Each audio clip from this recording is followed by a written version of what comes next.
Yo, yo. You know, I've been thinking a lot about point dancing. Point dancing? Yeah, and I think how cool it is. It's not cool at all.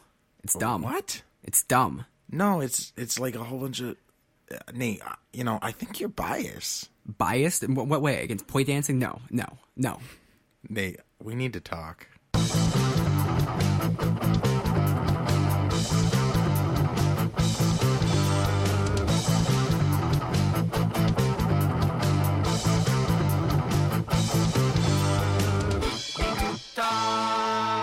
Welcome back. So glad you guys could join us. I am here once again with Pepin. How's it going, Pepin? Fucking point dancing. It's dumb. Fair enough. And we are here with special guest Brienne. What's going on, B? Oh, not much, you. Doing a podcast. Thought that was kind of obvious. So, You're a dick. you're biased. Suck a dick. You're very biased against me, I feel. Nate, what's bias mean? Well, bias is having some kind of, like, thought or feeling or kind of argument against something. So, you might be biased against, say, conservative media. So your bias might be against that because you think they're invalid or not good. Or you might have a bias against a particular person. So you might not like, say, Gregory because he smells and, anything he does, you're like, oh, fuck Gregory. Yeah, you know who you are, Gregory. But then you could have biases towards people as well. So let's say that there is Kevin, and Kevin you like a lot. He does stuff for you, and so you might have preferential treatment towards Kevin. Kevin does stuff for you? What kind of stuff, Nate? Well, Kevin is not from my life. He's from your life, Steve. Oh, is this the quote air quotes Kevin? Yeah. Name change for certain reasons. Oh, it used to be Gregory. So you use the word bias a lot in your definition of bias, or your examples of bias. Is that to say that by bias you mean somebody has an affinity towards or against something in particular, with or without logical reason? It's not necessarily with or without logical reason, but if it's a cognitive bias, this is like a psychological term, it's without logical reason. So, you might be biased against, say, your ex-girlfriend because she did some bad stuff to you. So anytime she does something, you might act towards a person in that same situation in one kind of way. But since it's your ex-girlfriend who, say, cheated on you, you act completely different because of your bias towards her, towards your affinity towards her. Oh, and you may act biased towards all of your girlfriends afterwards because the previous one cheated on you. So you may have that in your head that they may cheat on you, so you act irrationally towards them, not trusting them. Right. And that's kind of like the gambler's fallacy, where, well, a little bit. So in that one, you have a preconception about, say, this general class called women, and then you apply that one instance towards a whole class of people, when it's really just applicable to this one person who did it to you. Yeah, I guess women are like gambling, right? Yeah, but the gambling one is actually, this one's like more unconscious. Maybe it is conscious, but you get people who gamble a lot, and let's say they play some kind of game, dice or whatever, and they lose, like, say, 20 times in a row. Well, in their head, they might start thinking, well, I lost 20 times. I'm bound to win this one, and they'll play again. Now, chances are the same. Your chances don't increase the more you lose. They're actually the exact same. So with flipping a coin, if you flip 20 heads in a row, you're not more likely to get tails the next time. It's still 50%. So this bias is irrational in that the probability hasn't changed. It's just your perception is causing you to think it's changed. So the amount of times that something is done does not have an effect on the probability outcome? No. Then what's the point of doing any tests that involve probability at all, ever? So from a mathematical point of view, you try to figure out what is going to happen, say, when you go to infinity. So if you flip a coin, what you say is 50% chance it's going to be heads, 50% chance it's going to be tails, and you can do this, like, kind of theoretically, just flip it for an infinite amount of times, and it will tend to be like 50-50, That's what will end up in the long run. But statistically, you're going to get, long chains in there where there's like 100 heads in a row, 200 heads in a row, 500 tails. So basing it off like a small sample size, you can't really get the real probability. And also, from a statistical point of view, the probability is either heads or tails. You could say, what's the probability of it being 50-50 if I flip the coin a million times? It's pretty good. What's the probability of it being, say, 1 tails and 900,999 heads? Pretty low. Still there, but that probability is so low that you'd have to... So you're saying that the sample size is based on infinity, and that's what gives you the 50-50 outcome. So if I say there's a sample size of 10, that's irrelevant because it's basically nothing in the sample size of infinity. Exactly, yeah. Okay, perfect. So that can be a bias that gamblers have in not putting their own sample size on something that is really a sample size of infinity. What other kind of biases might I come across or be experiencing myself that I don't even realize I have? Because that was definitely one of them. I figure if you flip a coin 10 times, 9 times it's head, I would bet the house that it's going to come up tails. I mean, that just makes logical sense to me. So let's say you work in customer service and you're like, oh man, I don't think it's going to be busy today. And then it ends up being busy. We've all had those moments where it's like, don't jinx it. Or, you make some prediction and you say, oh, it's not going to be this, then it's that. So I think that part of why this bias happens is it's an awareness bias. So when someone says blah, blah, blah, X, you're more aware of X occurring or not.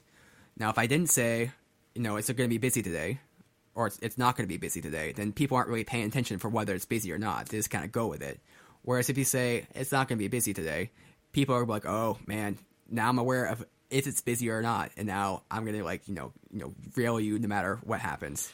I know in sports that's a very common thing. Sports, people who do sports are usually superstitious to begin with. But I know if a pitcher has a perfect game, you don't talk about the perfect game. Or if a goalie has a shutout in hockey, you don't say the word shutout. If you say the word shutout, you just blew the game. Like they're going to score immediately. But I feel like there's a little bit of science to that, at least psychologically, that if you're not thinking about the shutout, then you might be playing the same way that you were playing, but if you were, that has got you to the shutout at that point. But the second you start thinking about the shutout, then you're putting the stress on yourself, you're putting the stress on your teammates, you're thinking differently, and therefore it is actually causing the shutout to be less likely. That's actually a very good point. I've been playing a game called Dark Souls, and in this game, it's very difficult. You die a lot, and you have to recover your souls, and you collect souls by killing enemies, and if you die a second time without recovering them, you lose all your souls. So it's really, really frustrating, and you hate it. But part of the strategy when you try to retrieve your souls is you can't care about the souls, because if you care about your souls, you're gonna die easy. Like it's by focusing on what you want, like you start playing differently, and you get careless, and you just start dying, and then you kill yourself. So in a way, the bias isn't really illogical in some senses, because there is a logic to following that type of a bias. I would say yes. It's not illogical for people in the immediate vicinity to follow that bias or to kind of go along with that, because you're trying not to make the picture aware that they are, doing that. Now, they're, of course, aware in the back of their mind, but they have to act like it's not the case, because otherwise they're super aware of it, and then their behavior gets changed based off that. But people who don't mention it at home on their TVs, watching that's irrational there, because they have no effect on what's happening in the stadium there. I think the idea there is that sports are a team thing, and as a fan, you're a part of the team. And if you're in the crowd and you're talking about it, the whispers may be heard by the players, and that just kind of carries over to being at home. If you're at home, you're a part of the game, so you don't want to do anything as a part of the game that's going to influence the game. Is it completely rational? No, but there is some sort of a logic to it in the bonding between you and your team. Right, that does make sense. Though I'll just add, I talked to one of my friends, and he was kind of like he was superstitious like that, and he always wore like his lucky like underpants or something when people were playing, and he's like, oh yeah, my I wore the same ones that this guy does, and I forget what it was exactly, but I think that kind of breaks out from superstition. There's something else going on there. Well, and he was worried that they were going to lose because he didn't like wear them one time. It's like, you really think that has an effect on the game at all? Like you wearing these underpants? Well, Brian Langell, the host of What's the Finish and 3-Player Co-op, if he watches a Toronto Maple Leafs game, the Leafs lose, and when he doesn't, they win. And this was very consistent through their entire season. So there was some huge coincidences going on there. In reality, that's what caused that is just coincidence. But when you see a pattern that goes on for, an entire season, it's harder to ignore the pattern and easier to just say, and more fun to say, it's because of me. I caused that effect. It's the common trope of seeing an effect or seeing an effect and thinking that the cause and effect are related when they're not. That's actually a good point, because I think part of it is wanting to become a bit more like you contributed to the game in a way, and it contributed to the win. And I think that's definitely something. Have you find yourself doing any of that kind of stuff, B? Not really, to be honest. I just bias to me, I find people are just misinformed in some way. Like when they're being biased. When I'm being biased, I'm just usually being run over by emotions. I'm letting my emotions control my brain at that point. So I don't really have any irrational like lucky underpants or anything. Oh, I do notice anytime I watch a Pats game, they lose, so I stopped watching football. I don't even enjoy it anyways. But that's the closest I come. Maybe they just lose in general. Right? And, hey. They don't. They don't, yeah. One thing an experience that happened to me, and this isn't necessarily like a bias, but I think it plays into bias, is I was driving down the road and I was coming around this corner before I get to my house. And there was a truck, this giant kind of truck kind of coming around the corner as well. And, it took a while to see. And this truck kind of kicked up a rock. And the rock hit my windshield. And it actually cracked my windshield. Not like a huge like smash, but just a nice crack and something that had to be fixed. And I got super pissed off. But what was weird is I didn't get pissed off at the person inside. I got pissed off at the truck. Like, as if the truck was, like, a literal, like, living thing that purposely not only, like, kicked up the rock, but it did it on purpose. It wasn't like, oh, oops, I did that. It's like, the truck's like, yeah, fuck you, and threw a rock at my windshield, which I thought was kind of weird. It's kind of seeing this truck as if it was, like, an actual thing, like a living thing, who not only did it, but had conscious intent to do it. It sounds like personification in order to vent your emotions through something inanimate. Oh, I'm frustrated because that's a really expensive fix. Now I have to take the time to do it. It's just an annoying thing from start to finish. I have all these emotions, and then putting them onto... You don't want to... it's not the guy's fault who's driving, so putting it onto something inanimate, you have no guilt, but you still get to get your emotions off of your own chest. True.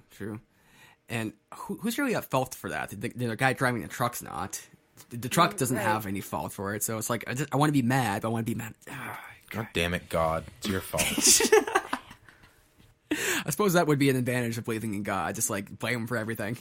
Well, you'd have to blame bad things on the devil and good things on the God. Okay. We can go with that. Damn you, Poseidon. Wrong. It's your fault. But a cognitive bias that also plays into that as well, what I described a little bit, is there's that thing where, let's say you see somebody kind of slip and fall, and you think, oh man, that person's clumsy, right? But let's say you slip and fall yourself. You think, oh man, I just slipped and fell. That was kind of weird. Or, oh man, I'm a little tired today. So the bias is, you see someone else do something, you think that's their character. That's who they are. you do it yourself, and I'm a little tired, or oh man, this floor is slippery. Someone should put up a sign. And that's one you have to be really conscious of, because I think people tend to label other people too much based off these one or two interactions where maybe they didn't get any sleep yesterday. And it's usually easier to focus on a negative than it is to focus on a positive. I know a lot of people feel that way about their bosses, that their boss, like especially at like a review time when you're asking for a raise or something like that, their boss will bring up the one or two times that they fucked up, but all of the other times that they were there and consistent and good at their job kind of gets brushed under the wayside because they saw the one or two fuck ups and they think that's how they always are, so they're acknowledging the negative rather than the positive. They're putting more emphasis on the negative. And that's I think it's called availability bias. Like, say you go to a fast food place and you get good service, like, say, 95% of the time. The one time you get a rude, server, you won't forget that. Like, every time it's now rude. Like, it's like they're terrible over there. It's terrible. Every experience I've had there is terrible. Or if you're working customer service, you might have 95% really good customers. But you get 5% of the people who are rude. You think, oh my god, these people are so fucking rude. They're terrible. And it's like no. Actually, that's just it's just you remember the bad experiences more. So this is all you recall, but you're not recalling the 95% of people who are actually like really nice. There's a local pizza place that we used to frequent. I ate there for probably a year, and it was really good. They're the best place around. But one time I placed an order, and the guy called and was like, yeah, we don't have that thing. And I'm like, well, that's what it said you had. And he's like, nope, can't do it. And then that was the end of it. And then he brought me something that I didn't even order. So I stopped ordering from them because of that one incident. But the guy was just being lazy. He didn't want to have to remake the order because he had fucked it up. So a common factor, because I've been sitting here listening to you guys and the different types of being biased and such. So the common thing that I'm noticing with the definition of bias and the different types is a lot of people who brush off accountability and are influenced by misinformation in some way, depending on what type of bias, and they're associating negatives with everything. If that's making sense. I think you're on something, especially with the accountability thing, because I think a common way people will kind of disregard their accountability for their performance or how they're acting is like, to say, I didn't get enough sleep last night, or I got into a fight with my boyfriend, or that always have some reason, some explanation for their behavior and why they're lacking in some area. So their bias is, this is how I am, and this is why I'm acting this way. This is why it's okay for me to fail in these regards. Whereas if this person's looking at somebody else, they're kind of like, man, this person sucks. So what? You didn't get sleep. I didn't get sleep last night. I'm doing fine. What happens when someone's being biased and you're trying to hold them accountable to them being biased? Have you ever tried that? Well, it depends on. Give me a circumstance. Stand in truth. That's my rule of thumb, is just as long as what you're saying is what's true, then what anybody else is saying, it's not going to hold up in the long run through any argument. Well, this is where it gets confusing with biases, though, because your biases, if they're unconscious, is you think this is the truth, but you're influenced by those. Right. I work with one girl. She's fairly new, and we're in the customer service field, if you will. And she's fairly new, and she always has an excuse, which you can tell just with the emotion that pours out when she gives her reason. She really believes that is her reason, but it's an excuse to everyone else who knows. Anyways, she's very, very biased on some of the stuff. When we say, hey, you should have done this when you did this, and you'll notice the flow will be better for the customers.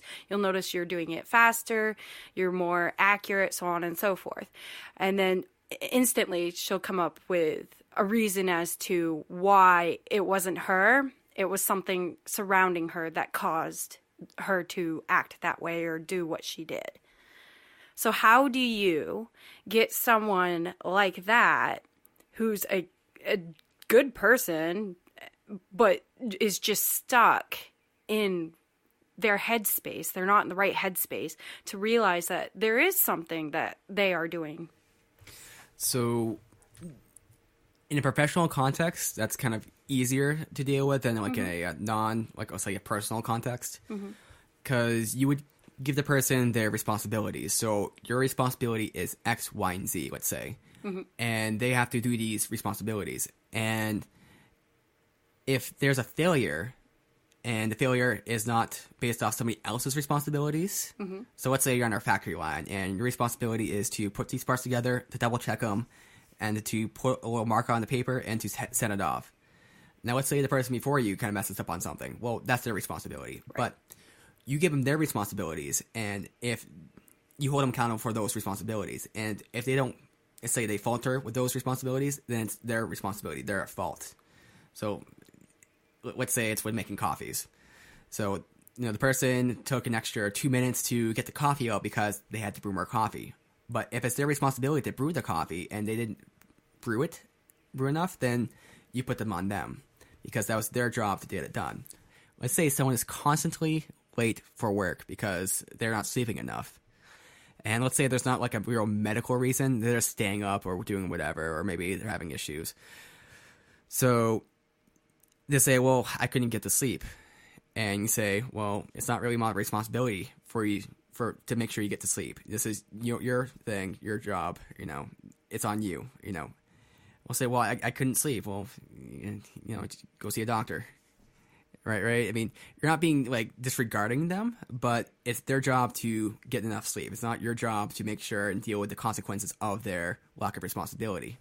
Now, if the job details they have aren't spelled out well enough, then you can't hold them accountable for anything, because if this and this isn't done, or this isn't being done, well enough, and the reason, and they didn't know they're supposed to be doing that, or there's not a real clear kind of way of looking at it, saying, okay, this is your job right here, and you're not doing it.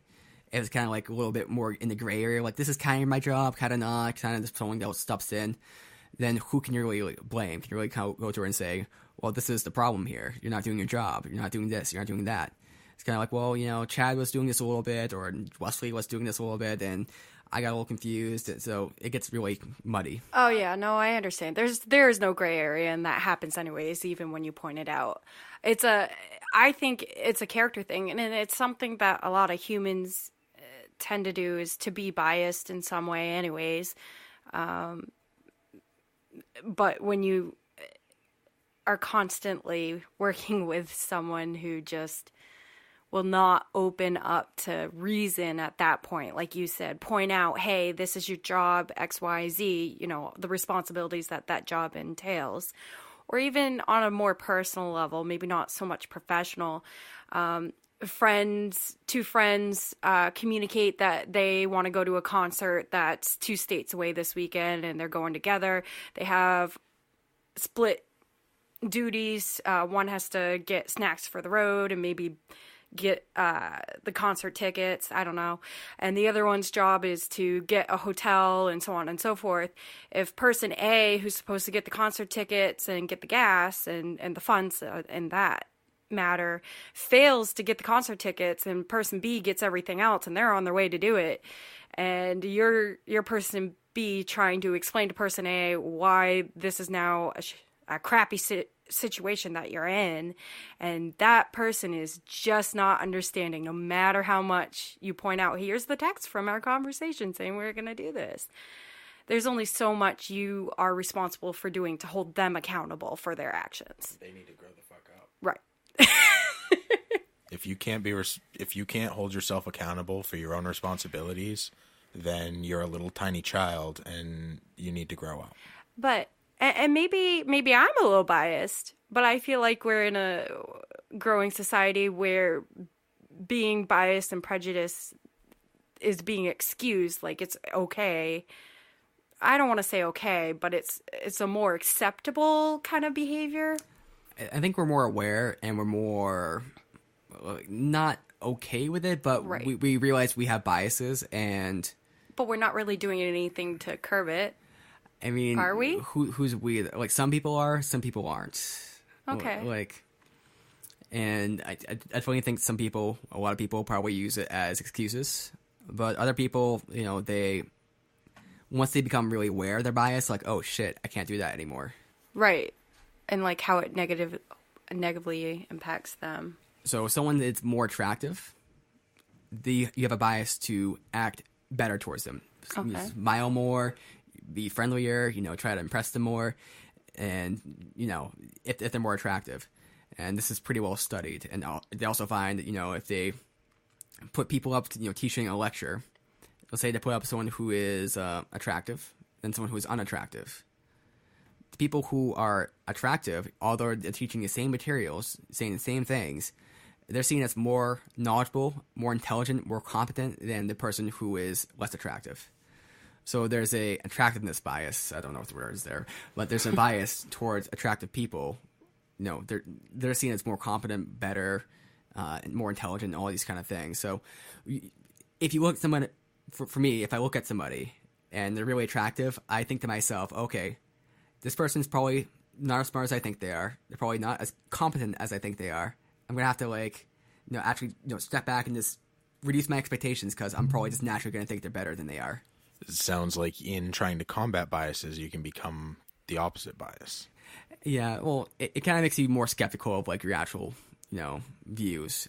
Whereas ideally, you want to try to have like an accurate kind of representation of the person. Sometimes you have to skew that a little bit. Like, am I think this person's awesome because they're attractive, because I find them hot, or is it because they're actually awesome?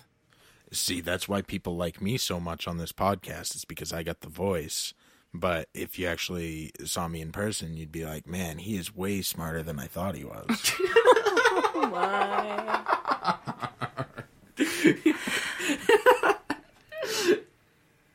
Well. So there's that. That's true. Everyone's like, man, I did not expect you to look so smart. But I'm pretty aware of a lot of my biases. And, of course, there's new and more biases I experience, as you learn about them. But, just be aware and, if you see a bias, kind of like, oh, okay. But, sometimes it's not bad. I mean, like, I have a bias towards point dancing. It's a dumb thing. I mean, why does it exist? Why would anybody want to do point dancing? Well, I think you've made a very valid point. Thank you. Dancing. We need to talk. Love the show? Go give us a rating on iTunes. Also, you can follow us on Twitter at WNTT1 or Facebook at We Need to Talk Show. And hey, if you really love us, you can give us a donation on Patreon. Now, we really want to get in touch with you guys, so if you have ideas about new episodes, new topics we can do, hit us up. It'd be pretty cool. Next time.